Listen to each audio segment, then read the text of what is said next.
आपली संस्कृती, आपले संस्कार सदा राहू दे आपल्या सोबत. भारताच्या महान ग्रंथांचे आणि काव्यांचे संपूर्ण संकलन. सबस्क्राईब करा तिलक.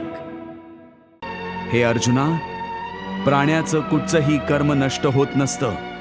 मनुष्याला त्याच्या प्रत्येक कर्माचं फळ अवश्य मिळतं. अशा प्रकारे प्राण्याच्या कर्मानुसार त्या कर्माचं फळ प्रत्येक मनुष्याच्या प्रारब्धामध्ये लिहिलं जातं. याच कारणाने प्रत्येक जन्मात मनुष्य त्याच्याच कर्मांच्या बंधनात बद्ध होत असतो.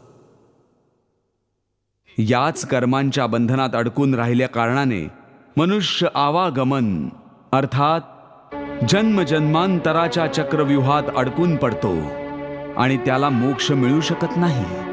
कर्माच्या बंधनाशी आवागमनाचा या जन्मजन्मांतराचा काय संबंध आहे? मनुष्य त्याच्या एका जन्मात जी कर्म करतो त्या कर्मांच्या फळांच्या रूपाने पाप आणि पुण्य दोन्हीही तयार होत असतात.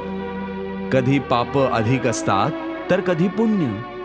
दोन्हींचं सुख दुःख भोगताना मनुष्य त्याच्या नवीन आयुष्यात जी कर्म करतो त्यांचा हिशोब पाप पुण्याच्या खात्यात नव्याने पुनश्च लिहिला जातो.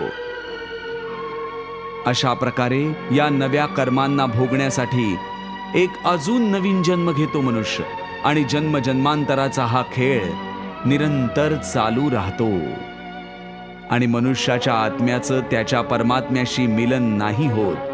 यालाच मोक्ष म्हणतात.